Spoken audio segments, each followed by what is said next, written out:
A gente, claro que vai continuar falando de eleição, mas agora olhando para um público que é bastante representativo. Esta será a eleição dos jovens e das meninas. A Thais Arbex conseguiu um estudo da Girl Up. É um movimento global da Fundação das Nações Unidas que conecta meninas e que foi obtido com exclusividade por ela. São mais de 2 milhões de eleitores entre 16 e 17 anos em condições de votar este ano, título na mão. Esse número é superior às eleições de 2018 e também de 2014. E se a gente fala de gente mais consciente na política, passa exatamente por isso, né, Thaís? Por mais jovens participando, querendo se envolver na política, indo lá, tirando seu título de eleitor. Sim, Márcio, alguns dados interessantes que esse estudo nos traz. O primeiro deles, a gente até separou algumas artes. A primeira delas mostra que hoje os jovens, do total dos jovens no país, e aqui a gente está falando dos jovens de 16 a 17 anos, para lembrar, esses jovens não têm a obrigatoriedade do voto, ou seja, eles estão indo porque querem. Hoje, 41% desses votos têm o título em mãos para poder participar do pleito de outubro. Um número bastante expressivo se a gente comparar com as eleições passadas. Você vê que na curvinha laranja, que todo mundo está vendo aí na tela, dá para ver o acompanhamento mês a mês. E aí entra a segunda parte do estudo, que é o seguinte: há uma avaliação por todas essas pessoas que participaram dessa pesquisa de que precisou ser feito um trabalho bastante forte em relação aos jovens, porque como a gente vê ali na linha de janeiro, no início do ano, apenas 12% desses jovens estavam aptos a participar das eleições. Isso significaria que seria o pior número de toda a história desde a redemocratização do país. Então, foi feito um trabalho bastante firme, principalmente nas redes sociais, para conquistar esse eleitor. Não só pelo próprio Tribunal Superior Eleitoral, mas também por organizações da sociedade civil, e aí se envolveu artistas no meio desse processo todo, Márcio. E como as meninas parece que compraram mais essa história, toparam participar mais, aceitando esse convite, não apenas de autoridades, de ONGs, mas também de muitos artistas que se engajaram nessa campanha de atrair o jovem para votar. Márcio, já está claro que as mulheres vão dominar o mundo, né? Então essa pesquisa ela vem corroborar isso. Eu concordo, mas eu concordo.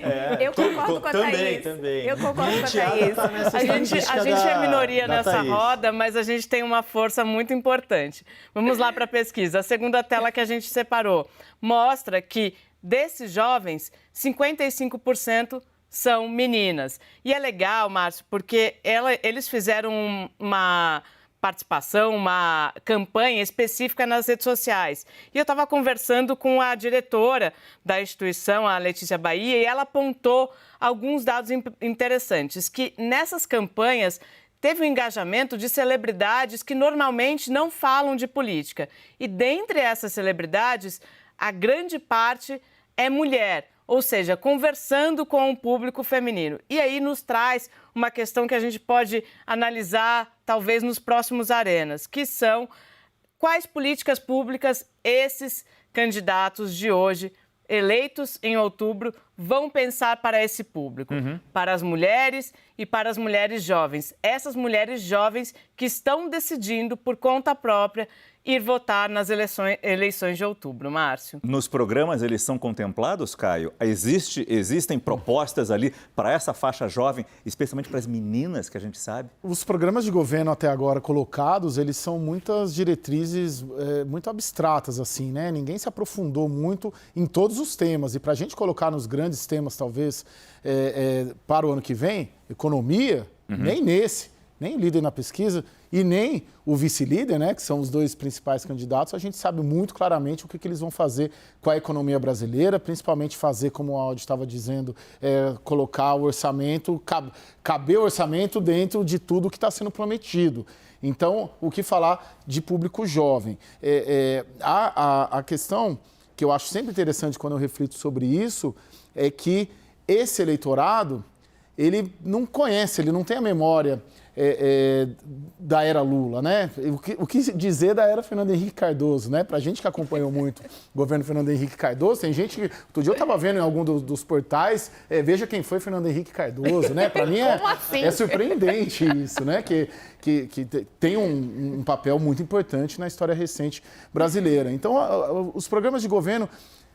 Por se tratar de aquele fator que a gente estava falando ontem, um presidente da República no cargo, um incumbente contra um ex-presidente da República, eles estão olhando muito mais daqui para trás, né? O que o Bolsonaro fez ou não fez, o que o Lula fez ou não fez, do que para frente e para os desafios que estão colocados. Eu só vou fazer só um parênteses, o programa de governo da Simone, ele é muito bem fechado e bem amarrado, da Simone Tebet. Ele é muito bem organizado, muito mais, até agora, claro, do que as diretrizes que foram apresentadas pelo ex-presidente Lula e pelo presidente Jair Bolsonaro. Coordenado por uma mulher, Helena Landau, não é, Thaís? As mulheres vão dominar o mundo. E que tem como vice outra mulher, Mara Gabrilli.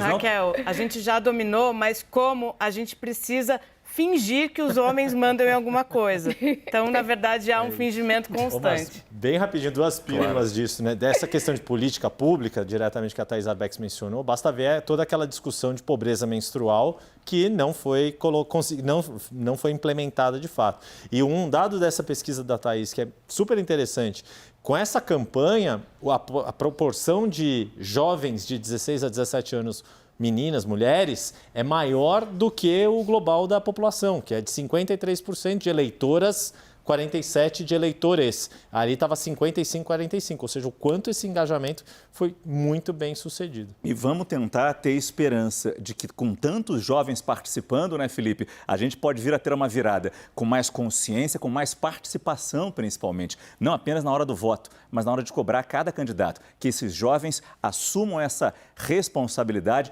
de ter um título de eleitor na mão.